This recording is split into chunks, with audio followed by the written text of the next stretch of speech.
రేవంత్ రెడ్డి క్యాబినెట్లో ముగ్గురు మంత్రులపైన హైకమాండ్ కత్తి వేలాడుతున్నట్టు విశ్వసనీయ సమాచారం అందింది.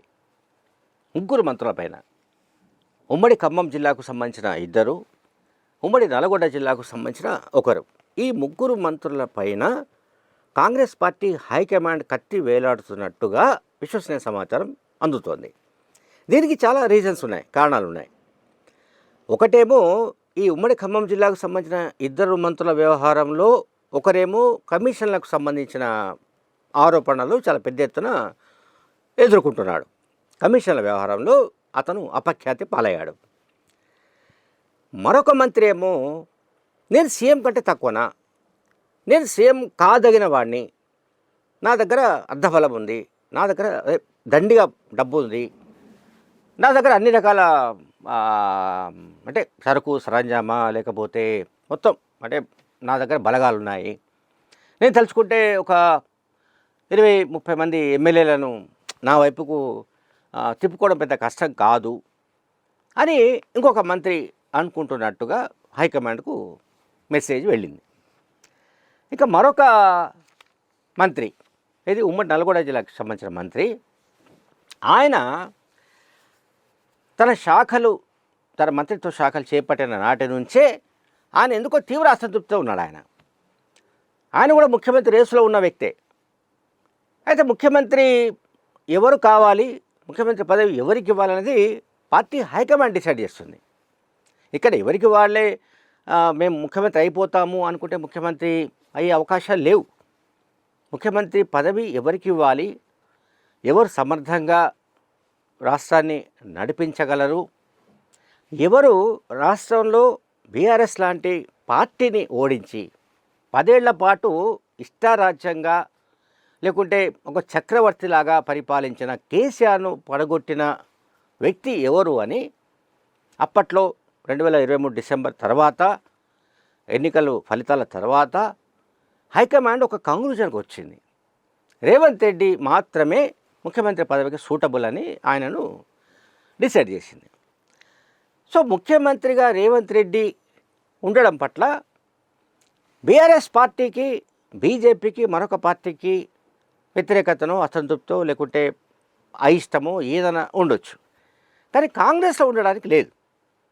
ఇప్పుడు కాంగ్రెస్లో ఉన్న వాళ్ళు ఎవరైనా సరే, మంత్రులు కావచ్చు, ఎమ్మెల్యేలు కావచ్చు, ఎంపీలు కావచ్చు, వాళ్ళు ఒకవేళ ముఖ్యమంత్రి రేవంత్ రెడ్డిని వ్యతిరేకిస్తున్నారంటే హైకమాండ్ వ్యతిరేకించినట్టే.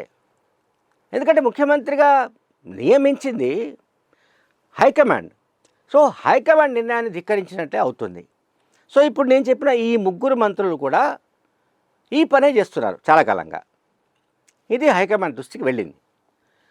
ఇటీవల విస్తరణ ఏదైతే జరిగిందో, మంత్రివర్గ విస్తరణ జరిగిందో, అంతకు ముందే ముఖ్యమంత్రి రేవంత్ రెడ్డిని పిలిచి ఈ ముగ్గురు మంత్రుల్ని తొలగించాలని కూడా ఒక ప్రతిపాదన తీసుకొచ్చినట్లు తెలుస్తోంది. ఢిల్లీ నుంచి ఏసీసీ వర్గాల ద్వారా తెలుస్తోంది. కానీ ముఖ్యమంత్రి రేవంత్ రెడ్డి వాళ్లను కొనసాగించడానికి ఆయన సిద్ధపడ్డాడు. హైకమాండ్కు నచ్చజెప్పాడు, హైకమాండ్ కన్విన్స్ చేశాడు. అయితే హైకమాండ్ మరొక ప్రతిపాదన పెట్టింది. ఈ ముగ్గురి శాఖలు మార్చవలసిందిగా కూడా కోరింది. కానీ దానికి కూడా రేవంత్ రెడ్డి ఇష్టపడలేదు. వాళ్ళను మళ్ళీ నచ్చజెప్పాడు. లేదు, వీళ్ళకు ఏవైతే శాఖలు ఉన్నాయో ఆ శాఖలు అట్లా ఉండవలసిందే, ఈ 3 శాఖలు కూడా కీలకమైనవే కనుక ఈ ముగ్గురు ఆ శాఖలను నిర్వహించాల్సిందే అని ముఖ్యమంత్రి రేవంత్ రెడ్డి సర్ది చెప్పి మొత్తం మీద కన్విన్స్ చేసి ఆ ముగ్గురిని కొనసాగిస్తున్నట్టుగా మనకు అర్థమవుతుంది. అయితే ఇది ఎంతకాలం సాగుతుంది, ఎంతకాలం ఈ రకమైన వ్యవహారాలు జరుగుతాయనేది చూడాల్సిన అవసరం ఉంది.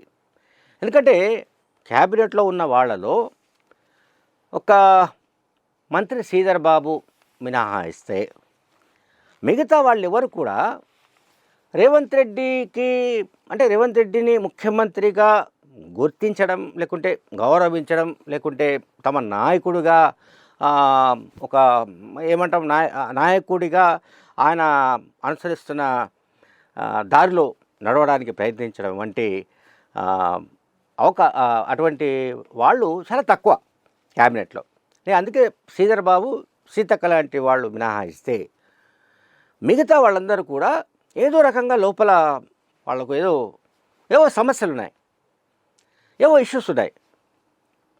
దానికి తోడు బయట నుంచి ఈ బీఆర్ఎస్ పార్టీ మరింత ఆజ్యం పోస్తూ ఉంది. వాళ్ళు ప్రతిరోజు ముఖ్యమంత్రి మార్పు తథ్యం. ఇక ముఖ్యమంత్రి రేవంత్ రెడ్డి ఇక ఇప్పుడప్పుడు మారిపోతాడు. ఆయన ప్లేస్లో మరొకరిని ఎంపిక చేయడానికి ఆల్రెడీ రాహుల్ గాంధీ డిసైడ్ చేశాడు, రాహుల్ గాంధీ నిర్ణయించుకున్నాడు. రాహుల్ గాంధీ ఏం నిర్ణయించుకున్నాడో ముందుగా 20 ఫామ్ హౌస్కు తెలుస్తోంది. ఇక్కడ ఇది ట్రాజెడీ. రాహుల్ గాంధీ ఏ నిర్ణయం తీసుకున్నా ముఖ్యమంత్రి రేవంత్ రెడ్డికి తెలియకుండా ఉండే అవకాశాలు లేవు. రాహుల్ గాంధీ ఏ నిర్ణయం తీసుకున్నా అక్కడి ఏసీసీ ప్రధాన కార్యదర్శి కేసీ వేణుగోపాల్ నుంచి కానీ, మరే ఇతర మార్గాల నుంచి కానీ, ఏసీసీ నుంచి కానీ ముఖ్యమంత్రిగా ఉన్న వ్యక్తికి ముందుగా ఇన్ఫర్మేషన్ వస్తుంది. కానీ ఇక్కడ 20 ఫామ్ హౌస్కు సమాచారం వస్తుంది.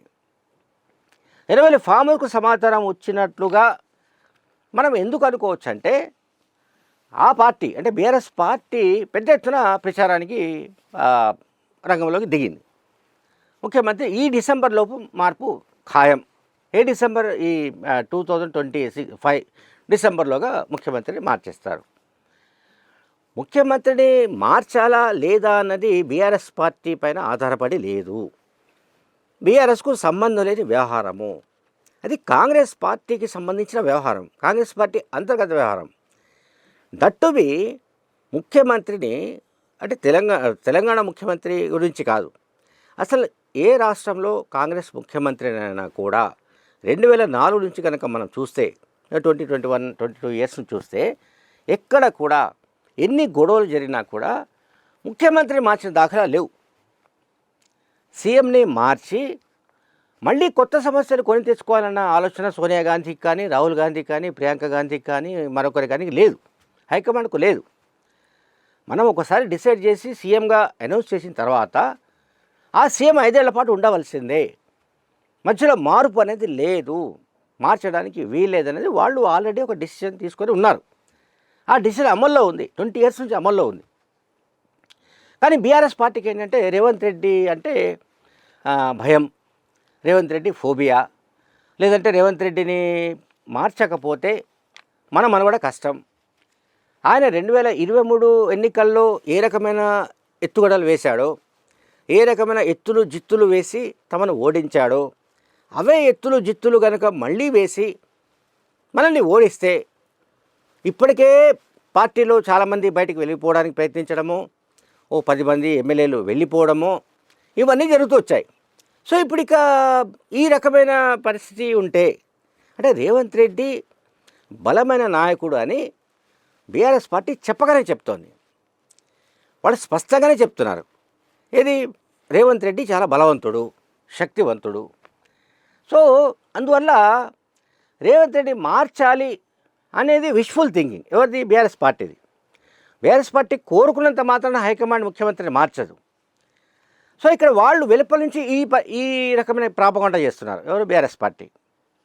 అదే సమయంలో విత్ ఇన్ ద పార్టీ కూడా కొంతమంది మంత్రులు, కొంతమంది ఎమ్మెల్యేలు కూడా తమ పనులు జరగడం లేదనో, తమకు చెందిన తమ మద్దతుదారుల బిల్లులు రావడం లేదనో, రకరకాల సమస్యలతో చాలామంది ఉన్నారు. దీని అంతటికీ కారణం మనందరికీ తెలుసు, బీఆర్ఎస్ ప్రభుత్వమే. బీఆర్ఎస్ ప్రభుత్వంలో కాంట్రాక్టర్లకు సంబంధించిన బిల్లులన్నీ పెండింగ్లో పెట్టారు. ఆర్థిక రంగం అంతా సంక్షోభంలో కూరుకుపోయింది. దాదాపు 8 లక్షల కోట్ల అప్పు చేసి వాళ్ళు వెళ్ళిపోయారు. రాష్ట్ర ఖజానా మొత్తం ఖాళీ చేసి వెళ్ళిపోయారు. గల్లా పెట్టే ఖాళీ అయిపోయింది. డబ్బులు లేవు, కాంట్రాక్టర్లకు బిల్లులు చెల్లించే పరిస్థితి లేదు.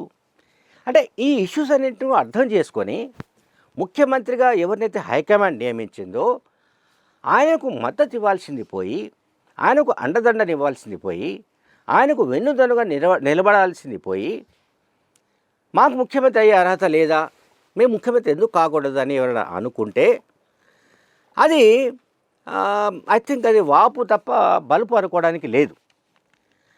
కనుక నేను 3 మంత్రుల గురించి మాట్లాడాను.